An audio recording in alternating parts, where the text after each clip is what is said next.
Hi everyone, it's Desiree, day 21. Here we go.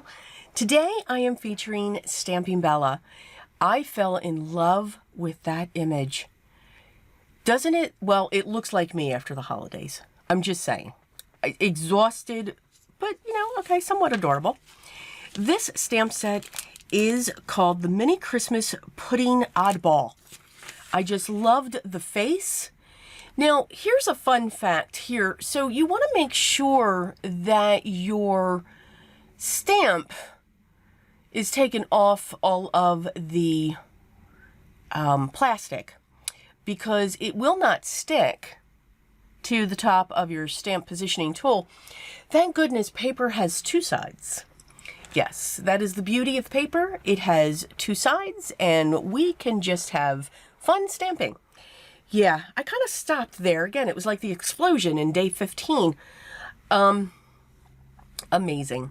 I did use my VersaFine black because I do want to watercolor. And as always, I'm keeping all of the coloring in for this image. The watercolors that I'm using are my Winsor and Newton Cotman. I think these are great watercolors.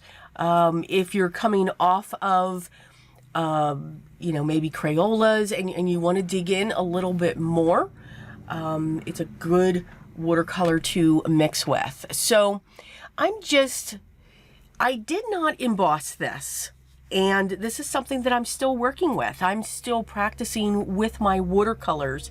Usually I like to have an embossed line, a heat embossed line, because it stops the watercolors from mixing. I don't have to worry about, okay, I got to let this dry first before I can go to that section, so I need to go up to this other section. So it's something that I want to work with, and continue practicing. But I just thought this image was absolutely adorable. It's just a precious look. It reminds me, last year I used from Clearly Besotted the sheep. And they were just as adorable as well. So I don't know if this will be a trend where I find just, funny looking images that, again, they represent, well, at least when this represents me after the holidays. So I mixed my brown. I'm going to let those dry. I think the little tiny pudding is absolutely adorable for her outfit. I'm going to work on the berries. I love the fact that these are big berries. So I put some red down. And then I just used my brush to move the color into one area. Now I'm moving on to the holly leaf, and you can see I moved to the other side because if I worked on that other one, it may have bled into that one berry there because that's still wet. I'm using bright colors for my holly for the base, and then I'm going to come in with a darker shade.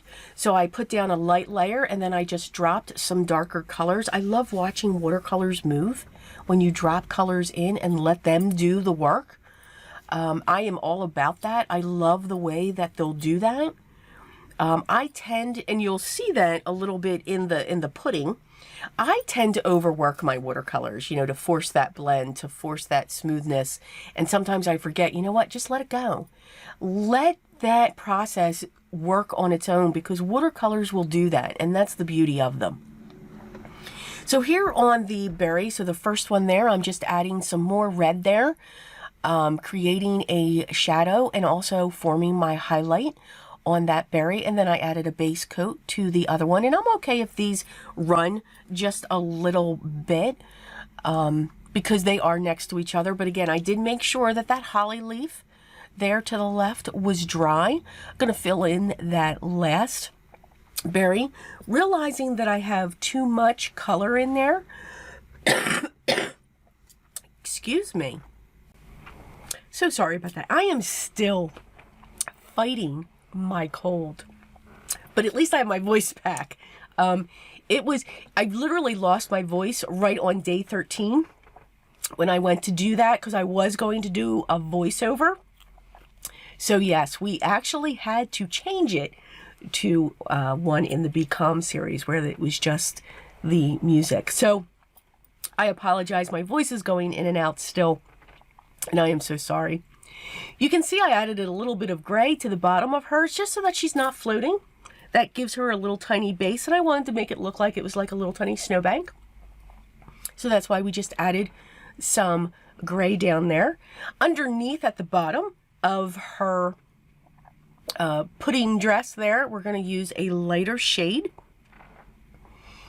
Now I'm adding a darker value into my holly leaves. Again, I really want those to be a little bit darker, and I'm going to make sure that they blend just a little bit by adding water to the upper parts where I have the lighter shade. I didn't want too much of that light to go across that holly leaf, so I just push that back with a clean brush. It'll act like a mop and it'll sop that color up just to push that back just a little bit. I'm dropping in some darker brown right at the underneath and where the top part meets for the pudding dress. Again, just to give it a shadow underneath there just a little bit. For the berries on top of her shoes, her pudding shoes, I'm just going to add a little bit of red to those. You'll see me do that. And of course, this could be a card that I do give to my husband or someone in my family. So whenever I do a girl image and you can see her hair, I always do it in a shade of purple because that's my hair. So I just add that. So it's a different shade. And I'm just going to let that dry. I like that mottled look because it gives you the highlights all over. To the frosting on top of the pudding, whether it's the shoes or the dress itself, I did add a little bit of gray, a very light amount, just to show some shadows on that. I used a light mixture for the skin tone, and once that dried a little bit, I'm going to add just a hint of pink to that to give it that hue for the cheeks and for the eyelids. Here I'm coming in with that, just a drop of red, not going to worry about shading, very small, oh my goodness. So not going to worry about that too much. Here I'm coming in with that pink, and I'm really going to blend that out just a little bit, and then also on the eyelids, and then I'll pull that back so that it's not all over. So that is our little girl image, very basic. Now, if you have the decal edge trimmer by Tim Holtz, you can certainly use that. If not, there are scissors out there by Fiskars called deckled edge that you could use. And I just wanted that edge. I think this image just was screaming for, okay, give me a torn edge. And again, if you don't have the scissors, you don't have that trimmer, you can certainly tear your edge. I didn't want to cover the front with a sentiment, so I did put it to the inside, and it says, "May your holidays be sweet." So I stamped that on the inside of my card, and now we're going to create our layers. Now, since I did do watercolor on this panel, and the watercolor paper I used is Canson XL cold press. I am a fan of that watercolor paper.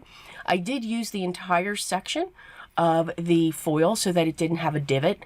This way it'll help keep my panel flat. I am not a good operator with tape runners. It's my mission to use up my tape runners and never have them come back. And the only tape runner that I will ever use again is my ATG gun. I just do not have any luck with them, and they don't like me, and they break before I can even use them. So yes, I did set that aside to fix it. So I don't want anyone to think that I threw it all away. Okay, I just want to make that statement because I had some people upset in a previous video with something that I had said. Okay, I added some gems. Now these are gems that I got from Amazon. They are great. They're all one size, but I used the same color. I happen to have them for the certain sections, for the berries, the hair, and the pudding dress, and I just thought that it was really cute. So again, I encourage you, continue trying your favorite coloring mediums, whether that's colored pencils, whether that's watercolors or alcohol markers. Keep trying them. Keep working with them. Practice will help you strengthen in the techniques in using them. As always, the products that I used will be listed down below as long as they're available. If they're not, I will put a note there. But again, dig into that stash. That's this year's thing. dig into your stash with what we have and use these techniques towards that. If you have any questions, make sure you leave those down below and I'll get back to you as soon as I can. Continue to enjoy the process. Enjoy the art and the unique art that you create, because we each do that. Stay tuned for day 22 and I will talk to you there, but always remember, be creative, everyone. Till the next video.